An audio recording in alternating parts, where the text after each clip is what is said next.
बहुत दिनों की बात है।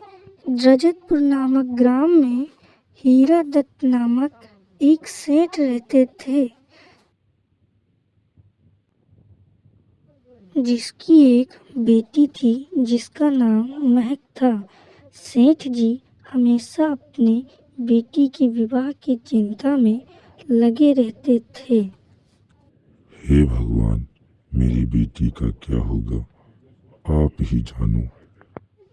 तब तक उसकी पत्नी लजवंती वहां आ पहुंचती है और अपने पति से कहती है कि हे जी, आप राघवेंद्र जी के यहाँ ही अपनी बेटी का विवाह देख लीजिए।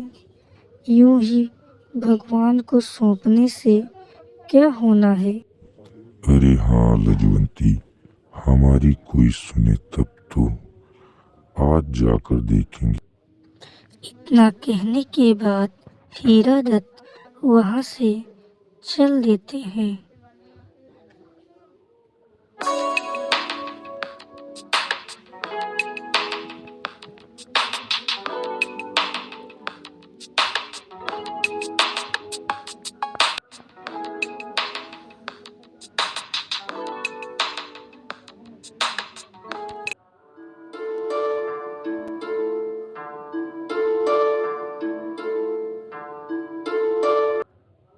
राघवेंद्र, ओ राघवेंद्र, दरवाजा खोलिए, देखो कौन आया है।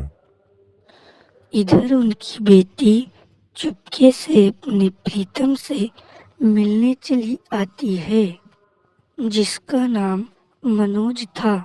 मनोज से विवाह से संबंधित सारी बात बताती है। हाँ मनोज, मैं क्या करूँ? मेरे पापा मेरी शादी के अलग कर रहे हैं। मैं बहुत दुखी हूँ, आप ही बताओ मैं क्या करूँ? मैं बहुत परेशान हूँ, मुझे रोना आ रहा है। रिलैक्स महक, भगवान जो करेगा अच्छा ही करेगा। मैं एक गरीब का बेटा, तुम्हारे पिता मुझसे तो शादी करवाएंगे ही नहीं। इधर से हीरा चंद राघवेंद्र के यहाँ से लौटते समय अपने बेटी के सभी कारनामों को देख लेते हैं।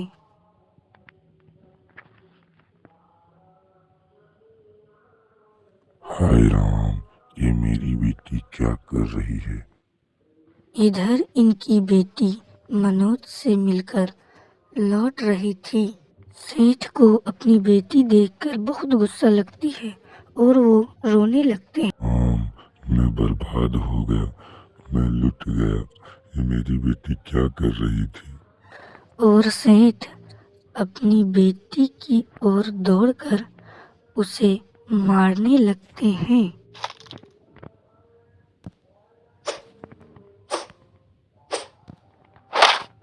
इसके बाद महक दौड़ती दौड़ती अपनी माँ के पास पहुंचती है और वहाँ रोने लगती है। रोने पर उसकी माँ रोने का कारण पूछती है। तब महक प्यार से संबंधित सारी बातों को बताती है। तब उसकी माँ को भी बहुत गुस्सा आता है और वो भी मारने लगती है।